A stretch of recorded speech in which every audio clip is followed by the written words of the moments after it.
রাজনীতি না করেও একটা মানুষের পক্ষে রাজনীতির কেন্দ্রবিন্দুতে পরিণত হওয়া অথবা বিশ্ব রাজনীতির মঞ্চে আলো ছড়ানো সেটি সম্ভব ডক্টর ইউনূসের পক্ষে।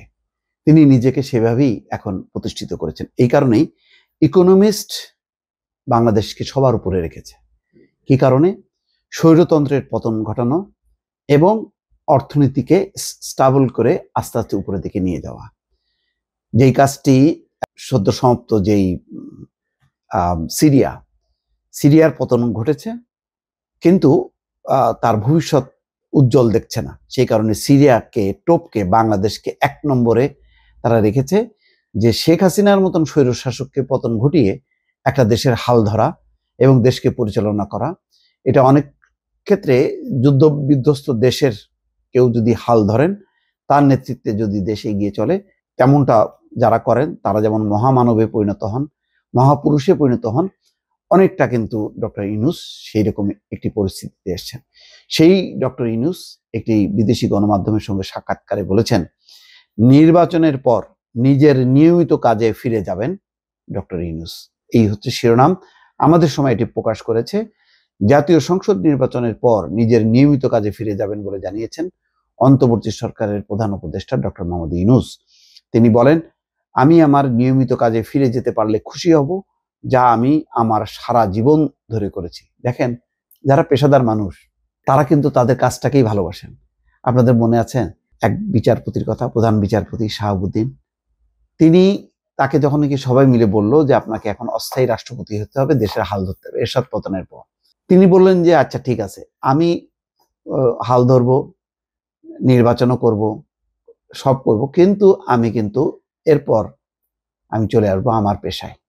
সব রাজনৈতিক দল সম্মত হলো এবং তারপর কিন্তু তিনি তাই করলেন। কিন্তু নির্বাচন হলো, নির্বাচন হবার পর মানে নির্বাচিত যে সরকার, তখন বিএনপি সরকারকে ক্ষমতাটা বুঝিয়ে দিয়ে তিনি অনেক রিকোয়েস্ট করেছিলেন। আমার যতটুকু মনে হয় বেগম খালেদা জিয়া নিয়মিতভাবে অনুরোধ করেছিলেন শাহাবুদ্দিনকে থেকে যাওয়ার জন্য, কিন্তু তিনি থাকেননি।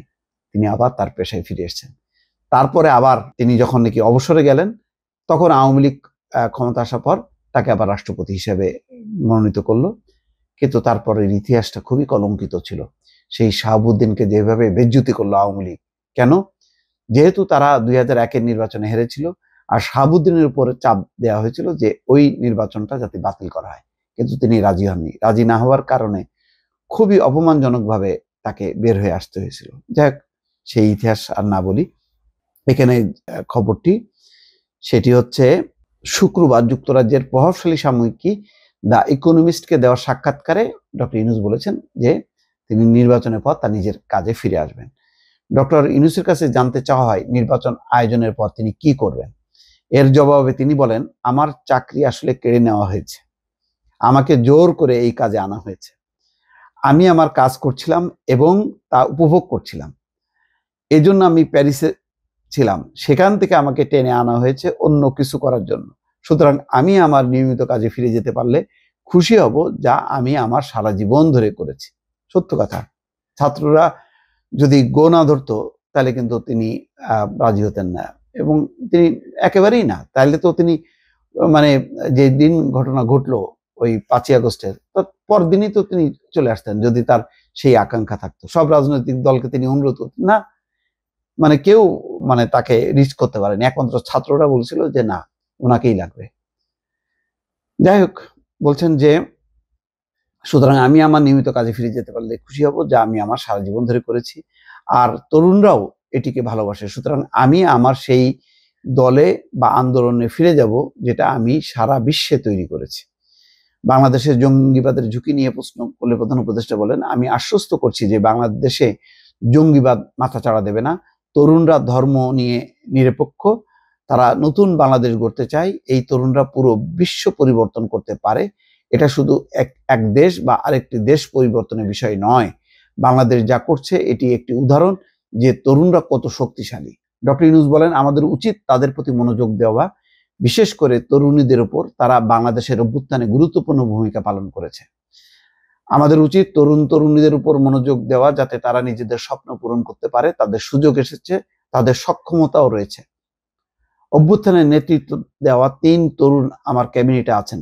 তারা দুর্দান্ত কাজ করছে, তারা সক্ষম। এই তরুণরা গত শতাব্দীর তরুণ নয়, তারা এই শতাব্দীর তরুণ, তারা অন্যান্যদের মতোই সক্ষম।